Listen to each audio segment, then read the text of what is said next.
this concept known as finding joy in virtue. When the Buddha was teaching this in India, there are so many people in the other part of the world who find joy in virtue. They are. Of course.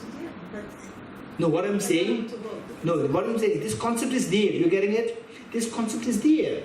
Vocabularies, what vocabularies we use, right? So what we learn is from what we was explicitly taught in the Asian tradition. Now we are trying to relate this concept in the foreign language, English, and the English vocabulary, because I'm not a native English speaker. I wish that I'm a native English speaker, or I'm a linguist, not just native English speaker. Even native English speaker may not be able to, they don't know the source of the words. They don't know the etymological sources, right? So sometimes I really wish that I'm an English linguist, so that I can really use the precise words. For timing, all the words used by the early translators, I have to use them, copy them, right? So the concept is idea. Yes, Leora? In this connection, I can have enthusiastic or joyous effort from meditation, but do we mean in making virtue in helping others in this connection that we're talking about? Okay. Let's say enthusiasm is finding joy in virtue, as simple as that. Right? Now, finding joy in virtue can have many different kinds. Finding joy in seeking my personal liberation. Finding joy in seeking Buddhahood for all beings. You getting it? So the second one is very comprehensive. The first one is very narrow. Right? Yet both are enthusiasm. Both enthusiasm. Finding joy in virtue. Even seeking personal liberation, even that is also virtue. But it's a small scale virtue. Right? Okay. So the point is, elegance is a result of finding joy in virtue. What do you mean by elegance? Elegance is the richness. You see? Richness. You see somebody, not necessarily material rich, thinking wise so rich. Thinking wise and stability wise, calmness wise, so rich. So that is elegance. Right? This richness. This richness comes from the person has to be rich. Mentally he should be very rich. How does one become rich? No. How does one become mentally rich? Mentally rich meaning qualities, good qualities. How can you become, mentally rich in good qualities? Motivation. You have to acquire more good qualities, right? Okay. How can you become materially rich in a good way, not through corruption? You have to work harder. Right? You have to work harder. So work harder means with joy, it will make you to work hard. If you find joy in virtue, you will not feel tired. Okay, how many of you tired? How many of you, when we were very young, say in Israel, the Jewish tradition, what is the most exciting day for the children? Purim. Huh? Purim. Okay. Say, how many of you felt the day for you, the Purim, very boring? Boring. Yes. It's not exciting then. I ask you to do something which is supposed to be exciting. like what? Purim is supposed to be No. exciting for the children, not for the children. When you were a child. Yeah. When you were a child, it's very boring. Okay, it was not boring. For you, when you were a child, not now. It was boring. I see. For you, what was the most exciting thing when you were a child? Maybe to go to the beach with my parents. Okay, say you did not go to the beach. You did not get the chance. How many of you, when you were a child, you wanted to go to the beach with your parents? Raise your hands. When you were young, 1, 2, 3, 4, 5. No. With parents? Yes. No, when you were young. When you were young, age 5, 6. Leon? Yes. Ari? Yes. Tamar? Yes, okay. Let's say, for Isaac, I'll give another example. For Isaac, let's say what is that? Purim. When you were young, pooing is fine. Okay, let's say you crave to go to the beach with your parents when you were age 5, 6. Then somehow your parents were very busy, so forth. It never happened for 2 years. Right? And suddenly when you were 5 years, 7 years old, your parents said, oh, tomorrow is holiday, all family will go to the beach. What's your feeling? Good. Very good, excited, right? You're getting it? Okay, so there, do you feel, oh, it's so exhausting, very tired? No. Do you want it 2 days or you just 1 hour? It's 2 days. Huh? 2 days, if possible 3 days, right? Instead of feeling tired, you want it more, right? So this is when you find joy. You don't feel tired. You want to have it more. You're getting it? So the richness of the mental qualities happen when you find joy in the virtues. Then you will acquire more virtues. If you acquire more virtues, you become rich. Then elegance come to you. For example, the stupa. If there's worn-out stupa, which is made of, say, 1,000 bricks, or then you say, oh, I'll make this elegant stupa. But it's not elegant. Never mind. Remove 1 brick, replace it with a golden brick. Is it elegant now? Yeah. No, still not. Again, you remove the 2nd brick, or replace it with a golden brick. And you replace like 500 bricks, golden. Now what is that? It's becoming elegant now. Then you do more and more, right? How to make it more and more elegant? How to make it more and more elegant? Hey. Everything. No, how to make it more and more elegant? This stupa. By removing the... Using all.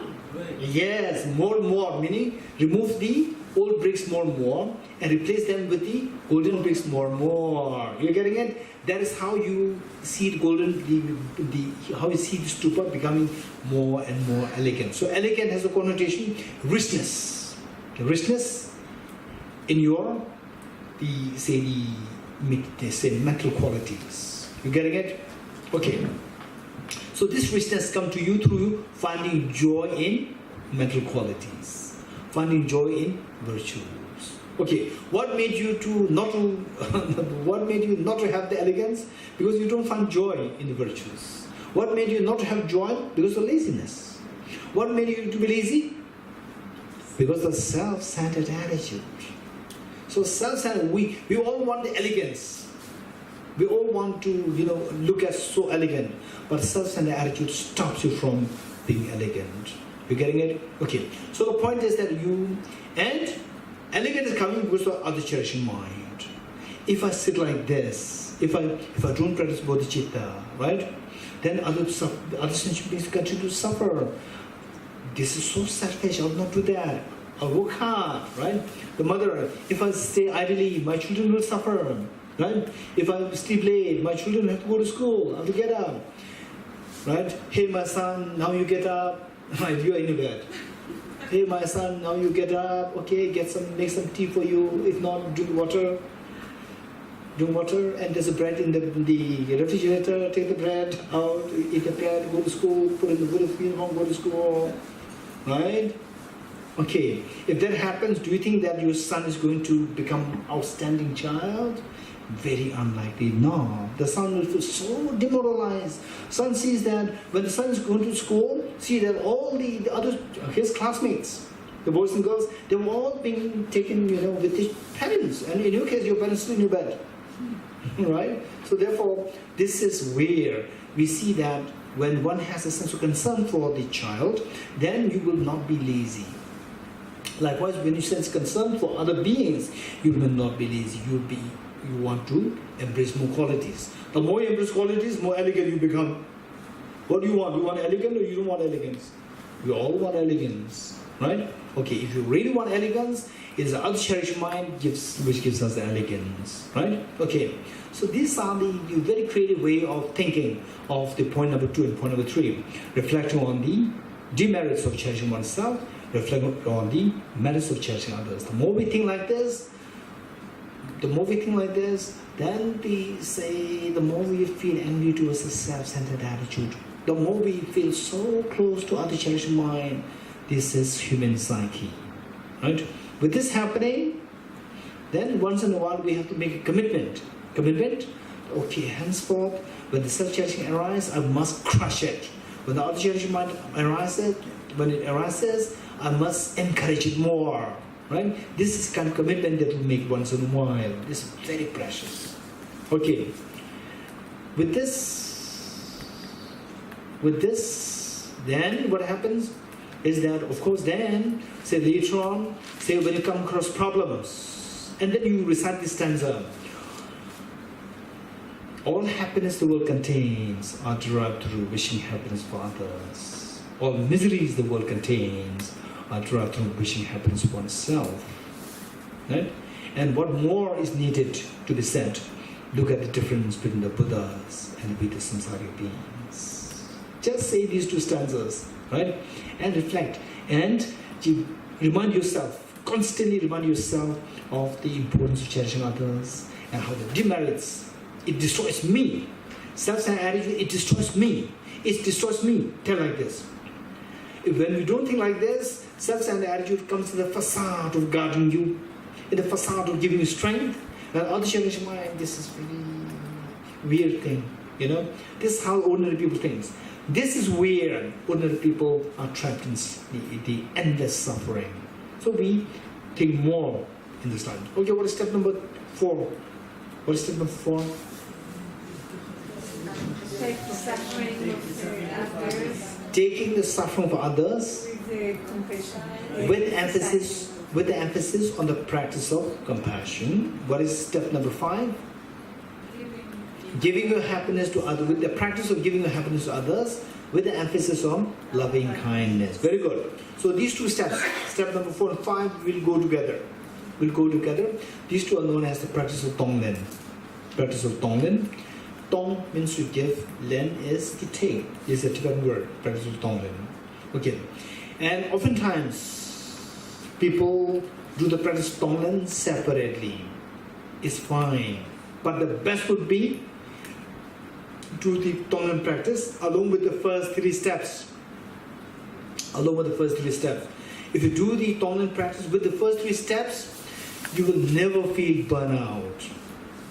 What is burnout in Hebrew? Mutash. Huh? Mutash. Mutash.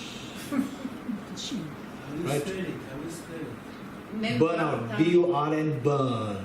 O-U-T, out. Burnout. Right? So tell me, which of the two persons will feel burnout more easily? Say there is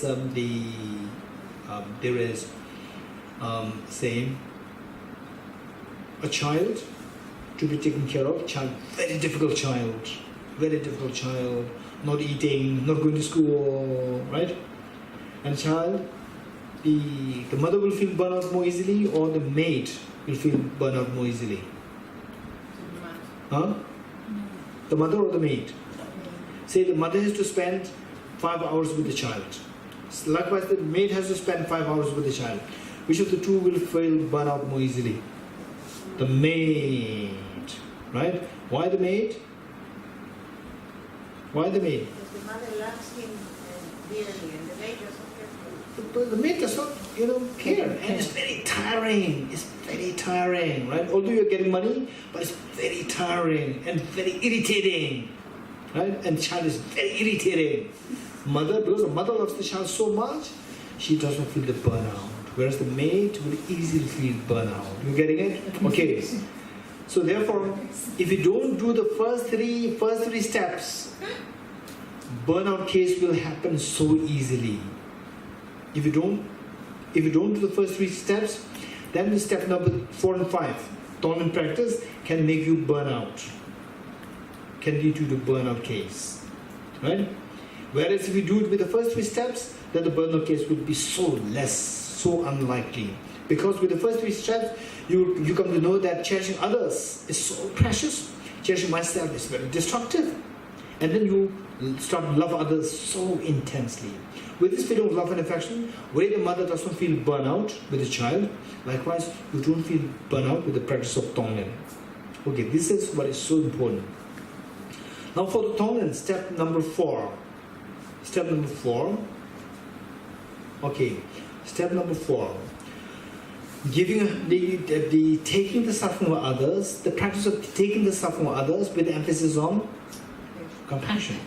For that, what to take? What suffering to take? Suffering, there are 3 kinds. What are 3 kinds of suffering? Suffering, change, pervasive condition suffering. We did this in class, right? We did this already. So we have to take the suffering, each one of them, as we breathe in. As we breathe in. Okay, let's do this together.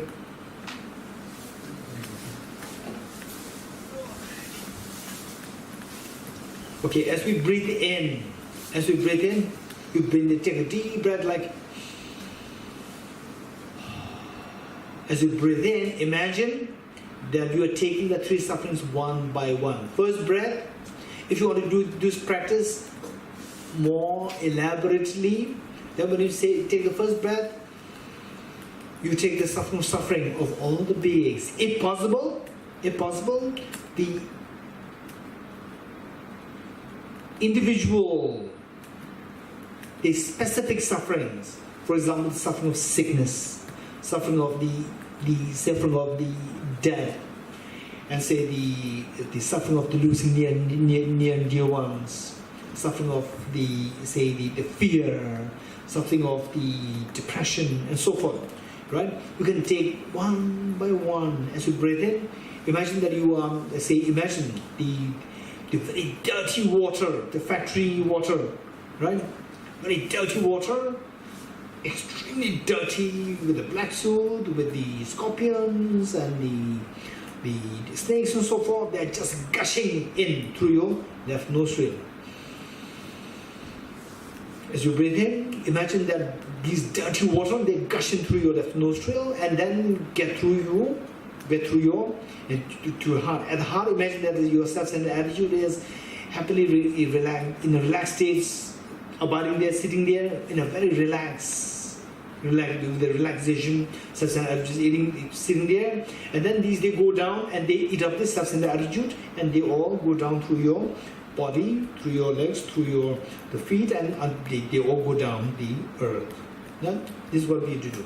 And then you do it as many times as you like. But what we're going to do here is 3 times. Take the suffering.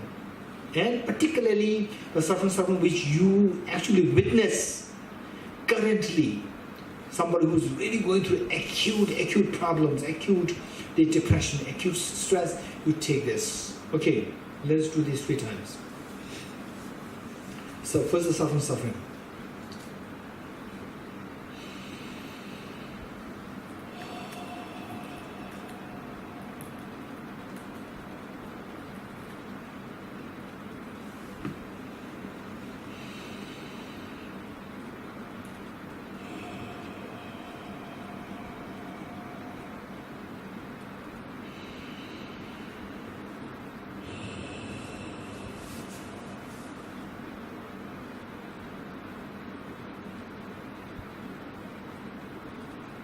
Okay, good.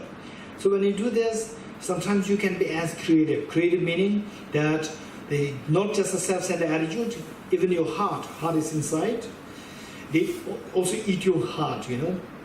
When you imagine that they actually the scorpion, the snake and so forth, they eat your heart, what is your feeling? Like this, a feeling of fear comes in. When this feeling of fear comes in you, it is attacking this self-centered attitude. It is attacking the self-centered attitude. These are the indications. Okay. Likewise, you do the same for taking the suffering change.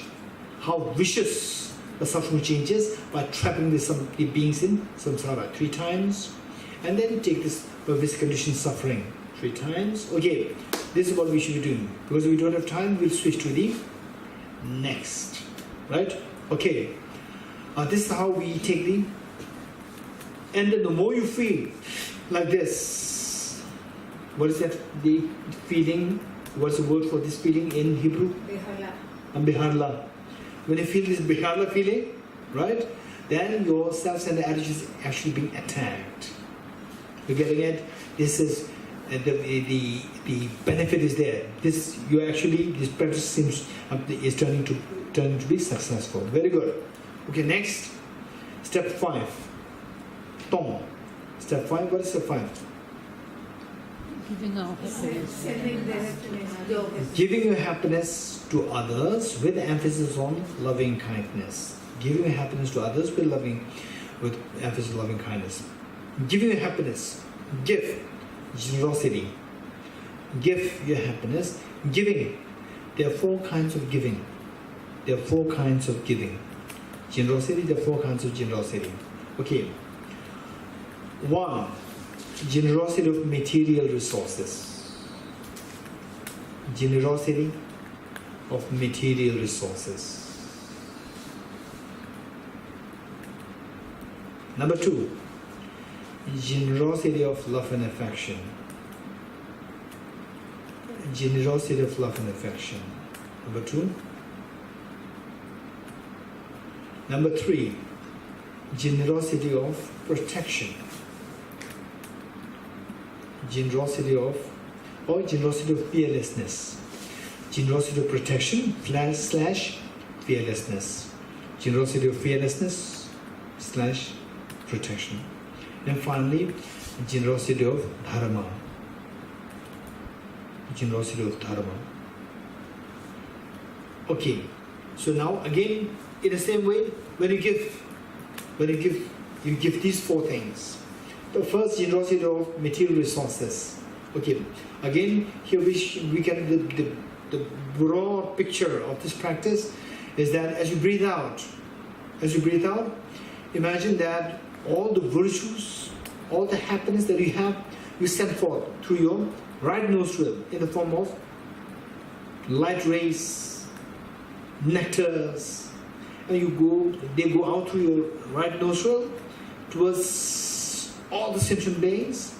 And the moment these nectars and the lights, they meet with the sentient beings, they become like the material resources. For example, somebody who is suffering from hunger, they turn into food, very delicious food. Somebody who is suffering from the lack of shelter, the homelessness, they turn into houses. Like this, we can be creative. Okay, this is the generosity of material resources that you have to do 3 times. What is next? Giving, love and affection. So same. Many people, they suffer from lack of love and affection. People who, generally speaking, people who are going through depression, stress, lonely and so forth. And in fact, everybody craves for affection from others. This is what is lacking. This is one of the greatest shortage that people suffer from, right? Love and affection. And in the severe cases, people can become so lonely, suffer loneliness, suffer, say, the meaninglessness of their life. They suffer depression, suffer from the anxiety attack, right? So these people, they more than anything else, they need love and affection. So there again, we send for light and nectar through your right nostril, and imagine the mere touch of these nectars and the lights with the beings, they change into the different forms. For example, in the form of Aravalokiteshvara, in the form of Aratara, in the form of Aramajushri, in the form of Bodhicitta, like this, right? And then actually, who are these people? You yourself in the form of these beings. Then you console them, you give love and affection towards them, you give assurance to them, and they feel so relieved, right? Oftentimes, one of the best way by which to express your love and affection to somebody who feels lonely, who feels, let's say, the meaninglessness of their life, is just sit with them. You don't have to do anything. Sit with them, and then you start talking to the other person. When the other person starts talking to you, listen. You listen. The moment you listen, other person feels that when will somebody listen to you? If you, generally speaking, if you talk something nice, if you talk something which is beneficial, meaningful to the other person. So when you listen, other person will get a feeling that the talk is something meaningful. So which means that my life is not meaningless. I have something meaningful to give. Because the other person listens to me. And particularly if the other person is somebody who is respected by others, that person listen to me, right? So then you feel that your life is not really hollow. There's a meaning here. So this is how the other person feels uplifted. Just listen to the other person for 5 minutes, 10 minutes. Instantly you see the change in the glow of the other person. Other person will start to feel light. Feel light there, and the glow will come to, smile will start to come. This is so precious, giving love and affection. Okay. What is number 3? Giving protection, giving fearlessness. Okay. Here, say actually it would be good if we, can they actually do this. Okay. Say giving protection. We can be as creative. Say, can you imagine some instances where people need fearlessness? The opposite of fearlessness is the fear, where people go through acute fear. Can you give me some examples? Before surgery. Somebody who is on the verge to go to surgery. Anyone else? Anything else? Financially insecure, job insecure. Financial insecurity, job insecurity, or something which is Divorce. In wars, in hands of the terrorists. From everything, there are people. Okay, in People the fear from everything. in the natural disasters like wildfire, earthquake, tsunami, then the poor animals in the KFCs, poor chickens in KFC, and the poor animals in the slaughterhouse. They are really going through the immediate fear. Okay, and then, for example, I remember the poor animals in the zoo is, there's no immediate threat. Immediate fear is not there. Say the poor animals in the 5-star hotel. Where? 5-star hotels. 5-star hotels. 5 stars. Which animals? The crabs, the fish, live crabs in the aquarium, right? Right? And those which you have actually seen, we actually know. You can, bring these in your meditation. If I remember once I was in Australia, in a restaurant, and the restaurant was very busy, so many customers, and I was sitting there. We ordered a vegetarian noodle, right? And then I saw one aquarium there. Aquarium. The same word. Huh? Same word in Hebrew. No, I'm looking for the Hebrew word. Right? I'm sharing. Okay, right. So there was an aquarium there, unlike the aquariums which I saw in India. Literally, if I'm not wrong, all the aquariums I remember that I've seen in India, they're all so beautiful. This aquarium, there's something cold there, right? Not really nice. Why?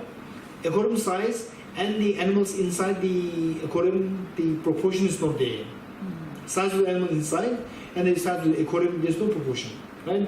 Size of the aquarium very small, and the animals, the crabs, they're very big crabs, the fish, very big fish, no space for the fish to move. No, this is not aquarium. This is not for the decoration. In India, I never saw like this. I saw all the things that I saw in India. They may be like this in India also, I don't know. But the ones that I saw, wherever in India, they're so beautiful. Proportion is there, so beautiful. Then I was just wondering. I was having my noodles. Meanwhile, my thought was going after this all the time, seeing it right in front of my eyes. Then the cook came. And then I asked cook, what is this? Cook was shocked. He could not believe what this man is asking. He said, he did not utter a word. He said, for eating. Then, after about 10 minutes, the cook came and picked up the big crab and went into the kitchen. right? So there, look at the